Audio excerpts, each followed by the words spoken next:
What up, this is Kato, producer, artist out of Atlanta, Georgia. Big shout out to KTLwebmag.com. So as a producer, I've worked on tracks with a lot of different up-and-coming artists from Atlanta, all the way across the other side on the West Coast. My first major artist that I worked with is about 3 years ago. It was with Lil Scrappy when he was a little more relevant than he is today. But that was a good experience. I got him on a track with my boy Mike Patron, on a track that I produced called Crank It. And then since then, I've been in the studio with Roscoe Dash. Got him on one of my tracks about a year ago with Grady, titled Go Hard. And recently, I was in the studio with Kalina from Diddy Dirty Money, and we got her on a remix to a track with my boy Jaron Benton that I produced called Justin Bieber. So yeah, man, just working on a lot of different stuff, a lot of different artists. Right now I'm focusing a lot of my energy towards working with up-and-coming artists, helping them get their production up, and then hopefully just coming up together and building like that.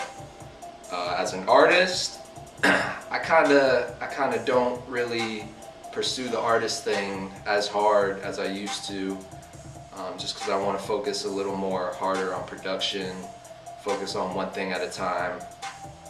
But as an artist, I've been featured on Collaboration, the Collaboration ATL, both the first one and the third show. So Collaboration was fun. That's always a good outlet for up-and-coming artists, Asian American artists, to get out, get exposure. And I've been featured in a lot of different newspapers, articles, magazines, journals, both English and Korean. So, you know, that's one of the things that I feel like is an advantage to me, being an Asian American artist, is that I can sort of, you know, reach out to both the Asian community and the American market too. So hopefully in the future I can, you know, target that broader audience. I mean, I've been playing instruments my whole life, basically. I was a band geek, so I was in band. I played percussion in band. And then from there, you know, I played violin when I was younger. And I think in middle school, early high school, I started to play the drums, which I feel like really set the foundation for me being a music producer today, especially in hip hop, because, you know, hip hop is rhythm based. So, you know, the drums helped me a lot, built that foundation for rhythm. And really, I started getting serious about hip hop in freshman year of college, while I was going to Drexel University in Philadelphia, which is a private school. And just right there in my dorm room, I was actually, I can remember I was playing on the guitar, and I was really influenced by the Philadelphia hip hop scene, because they have a real live, like, you know, hip hop music scene. So, you know, I was influenced by the Mr. Lifts, the Jedi Mind Tricks, the Roots, you know, all that good hip hop out of Philly. And so I just got my hands on some Fruity Loop software, started making some beats, and purchased a little mic and started rapping, really, and making beats. So that's how it all kind of started from there. It's just non-stop grind, man. One thing about being an independent artist is that you really have to do almost everything by yourself. And I have management now, but even still, if you don't have a major label backing behind you to put money into you, you have to do everything yourself. So Yeah, as soon as I started getting involved in hip hop, being an independent artist, it's just grind. Getting shows, networking, meeting other artists, and that's what really got me to where I am today, and built up my catalog to what it is today. Just grinding. Kato actually comes from, if you remember, the Green Hornet, which was a TV series from the 1960s, which Kato was played by my idol growing up, which was Bruce Lee, because he whoops that ass, son. And, so yeah, that's where it came from. Kato was the sidekick to the Green Hornet in that 1960s television series. I'm inspired by a lot of different things. I can be inspired by random things that I see, random things that I hear. I'm inspired by life, really. I mean, the people that I meet. When I see other producers doing their thing, when I see other artists doing their thing. So, I mean, I guess from a producer standpoint, some of my inspirations as far as producers go, some of my early inspirations that inspired me to get started was Dr. Dre, J Dilla, DJ Premier. And then when I moved down to Atlanta, because I'm originally from Virginia, when I moved down to Atlanta, I was inspired by a lot of the down south producers like Drumma Boy, DJ Toomp is one of my favorites, and even like the newer up and coming cats like Lex Luger, man, all those guys. I mean, I love the sound that they do. So I try to take a lot of the different inspiration and you know, make it relevant for myself, and then just make music that I like.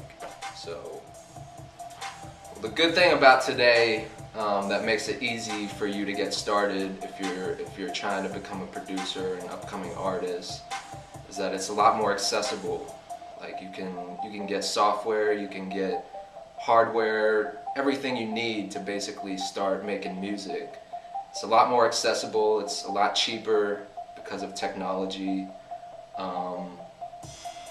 Some advice that I would offer you though is just to stay original, just be yourself when you're doing it. I tell a lot of up and coming rappers not to get caught up in what they think rappers should be doing. The same goes for producers. Just craft your own sound, stay original, be yourself. Because if you're not yourself, man, I think people can see through it, and it's just not going to work. So, and the industry naturally gravitates towards people who are original. You know, of course, you got to be able to market yourself as well, and you know, get out there and do shows and just grind. But you know, if you're yourself and people like what they hear, then they'll gravitate towards your music and it'll get you places. So yeah, just be yourself and do it for yourself. Don't do it for anyone else. The most influential person in my life. Man, I gotta give credit to my dad,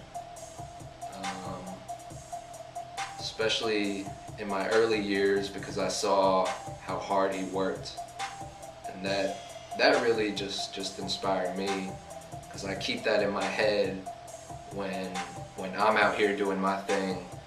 I keep that, you know, I keep his image of him working hard, and I carry that with me. So, you know, that keeps me going, that keeps me waking up every morning with my goal in mind, and just staying focused. So, thanks, Dad.